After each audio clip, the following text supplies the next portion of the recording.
question that cannot be answered. Now we arrive at the edge, not the end. The edge. Breathe. Everything up to this point has dismantled something. The location of you, the story of you, the boundary of you, even the dependence of awareness on the brain. What remains is not a conclusion. It is a question that refuses to disappear. Right now, you feel like you are listening. Not your ears, not your thoughts. You. That feels obvious. But let's slow it down. Thoughts are appearing, and you are aware of them. Sensations are appearing, and you are aware of them. The feeling of me is appearing, and you are aware of that too. So whatever you are, you cannot be any of those things, because anything you can observe cannot be the observer. This is not spiritual language. It is logical necessity. And this is where every model breaks. Materialism cannot explain the observer without turning it into another object. Dualism splits the world in two and explains nothing about the bridge. Panpsychism spreads awareness everywhere, but still cannot explain why this awareness feels like you. So the audio does not resolve it. It does something more honest. It removes the false answer. You are not behind your eyes. You are not inside your body. You are not the voice narrating experience. Those are functions, stories, coordinates. And yet, there is undeniable knowing. Awareness without effort, without center, without shape. Not owned, not located, not personal. The most unsettling possibility is this. You were never contained. You were never trapped. You were never local. The body appeared in awareness. The self appeared in awareness. The story appeared in awareness. And awareness never moved. So when you ask, who am I? Every answer fails. And what remains is silence. Not empty, not dead. Present. Breathe. Perhaps the strangest realization is not that you can leave the body. Perhaps the strangest realization is that you once believed you were ever inside it at all. Breathe to that.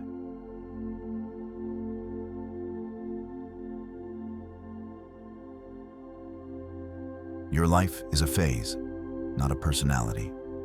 Now let's make this even clearer, because the mind loves to personalize everything. You think your life is who you are, your habits, your income, your relationships, your reactions. It feels intimate. It feels permanent. It isn't. Breathe.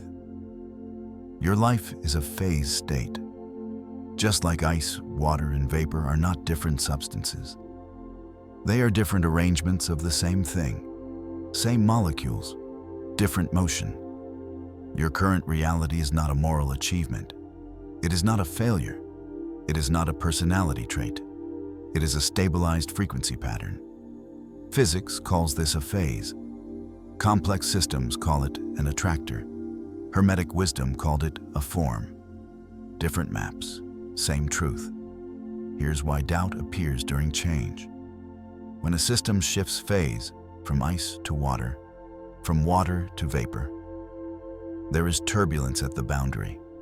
The old structure resists, not consciously, automatically. This is not fear in the emotional sense. It is conservation.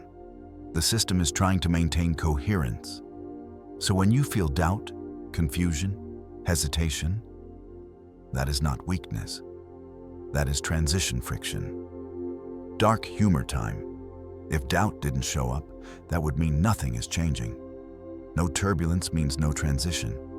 Stability feels calm. Change feels noisy. So stop asking, why am I doubting? And ask instead, which phase is losing stability? Because doubt doesn't appear when you stay the same. It appears when the old configuration can no longer hold. This is why motivation dies halfway, why clarity fades, Why the mind suddenly invents reasons to stop. The old phase is destabilizing, and it doesn't like that. But here's the part most people miss. You cannot fix doubt from within the old phase. Trying to reason with it is like asking ice for permission to melt. It won't agree. The shift doesn't happen through argument. It happens through movement, through acting from the next phase before it feels comfortable. Breathe. Once motion begins, the system commits. And commitment is the enemy of doubt. Not because doubt is defeated, but because it becomes irrelevant. You don't debate steam once the water is boiling. You move. Breathe to that.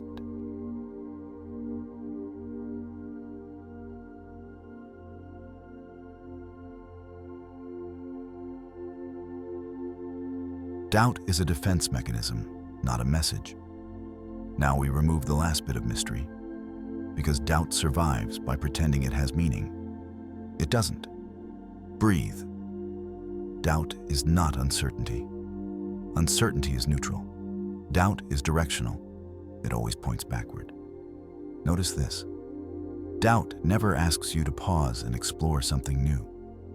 It asks you to return to what you already know, to what feels familiar, to what is proven, even if it's miserable. That's not wisdom. That's inertia with a microphone. From a systems perspective, this is obvious. Every stable identity is an attractor. An attractor pulls behavior, emotion, and attention back into itself. When a new trajectory appears, the old attractor emits corrective signals. Those signals feel like hesitation, second-guessing, mental fog, sudden concern for safety, money, timing, opinions, and other people's comfort. Very noble, very inconvenient. This is not intuition warning you of danger. It is the old structure trying to reassert dominance. Think of it like this. When you stop feeding an old habit, it protests. When you stop an addiction, withdrawal appears. When you leave a relationship, nostalgia suddenly becomes poetic. Same mechanism. Doubt is an extinction burst. The old pattern is losing energy and it makes noise on the way out. Here's the mistake people make. They engage with doubt as if it were a question. They analyze it, journal about it, talk to friends about it, ask if it means something. That's like negotiating with a fire alarm. It's not trying to inform you. It's trying to stay on. Attention feeds attractors. Engagement stabilizes them. Ignoring doubt is not denial. It is starvation. Now let's bring in the Hermetic law of polarity. Every state exists on a spectrum, hot and cold, light and dark, contraction and expansion. Doubt and certainty are not enemies. They are opposite ends of the same axis. You do not remove doubt by pushing it away. You remove it by moving toward its opposite. Knowing, faith, commitment. And here's the critical part. You don't need to feel the opposite. You only need to act from it. Action is high-energy information. It collapses ambiguity.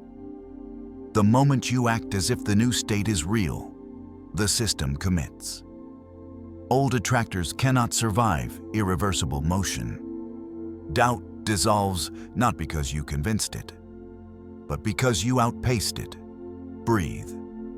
So the next time doubt appears, don't ask what it means. Ask one question only. What action belongs to the version of me that already moved on? Then take that action without waiting for permission from a dying pattern. Doubt will fade the way echoes fade once the sound has passed. Breathe to that.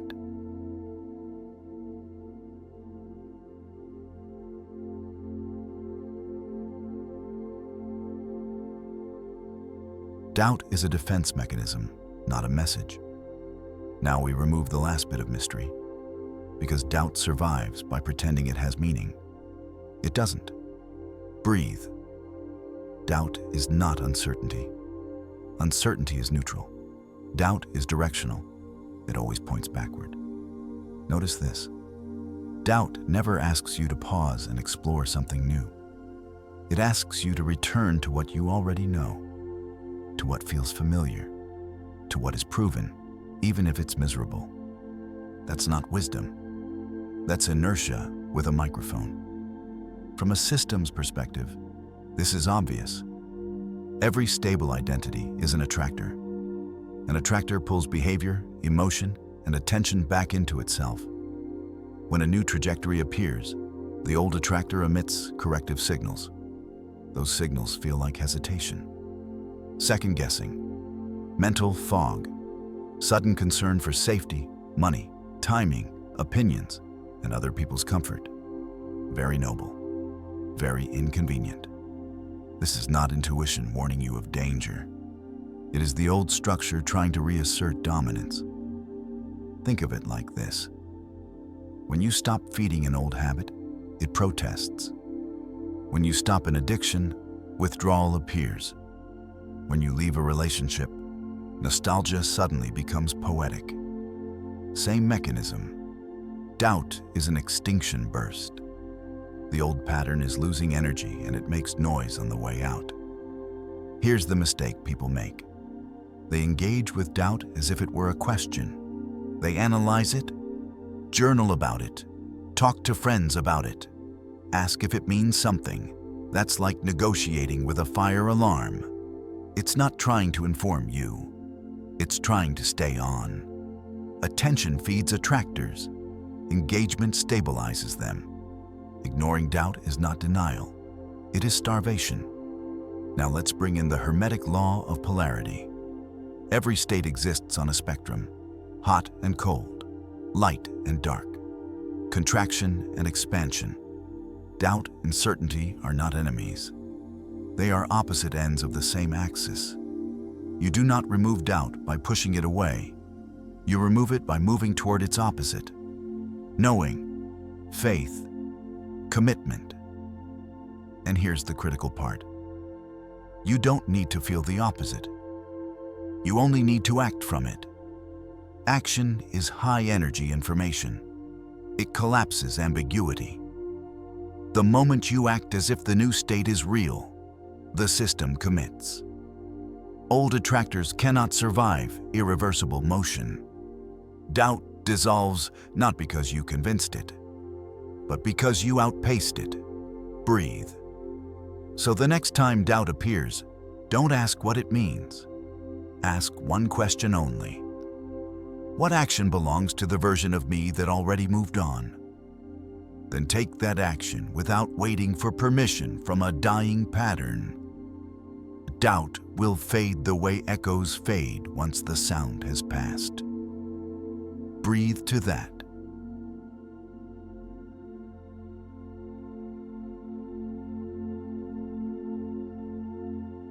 Action collapses doubt faster than understanding ever will. Now comes the part that ends the conversation, because it leaves no room for debate. Doubt does not disappear through insight. It disappears through commitment. Breathe. Understanding is low energy. Thinking is low energy. Even emotion is medium energy. But action is high voltage. From a systems perspective, this is obvious. A system remains undecided as long as multiple futures are possible. Doubt lives in possibility. It feeds on maybe, on what if, on not yet. Action collapses possibility. Quantum physics calls this collapse of the wave function. Until a choice is made, all outcomes coexist. The moment observation becomes interaction, one path becomes real. Action is interaction. Hermetic wisdom said it more bluntly. Motion fixes form. The old identity can survive thinking. It can survive journaling. It can survive affirmations whispered with crossed fingers. What it cannot survive is irreversible movement. Once you act, the system commits. And commitment terrifies doubt. Because doubt's only leverage is delay. Dark humor moment. Doubt loves one more day, one more sign, one more confirmation, one more conversation. Because delay keeps the old frequency alive. Action cuts the oxygen. This is why small, decisive actions are so powerful. You don't need a life overhaul. You need a point of no return. One email sent, one application submitted, one conversation had, one boundary crossed, one habit executed without checking how you feel. Once done, the nervous system recalibrates. It says, "Oh, we're doing this." And doubt loses its authority. Not because it was wrong, but because the decision has already been made. From an energy perspective, action generates coherence. From a psychological perspective, behavior leads belief, not the other way around. From lived experience, clarity follows movement, never precedes it. So if you are waiting to feel ready, that waiting is doubt, and doubt will happily wait with you forever. The instruction is ruthless and kind at the same time. Act first. Let the system catch up. Breathe. The moment action begins, doubt stops being a problem and starts being background noise. And background noise fades when the signal gets strong enough. Breathe to that.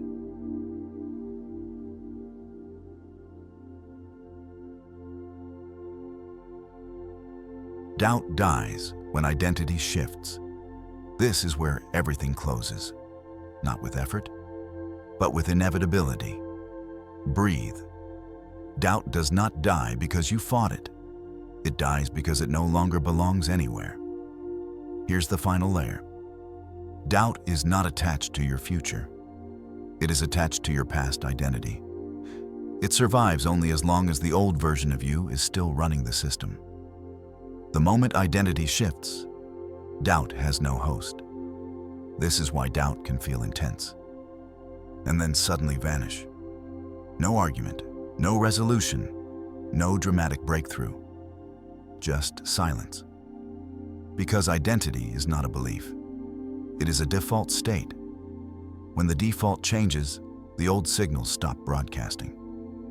From a systems perspective, this is attractor replacement.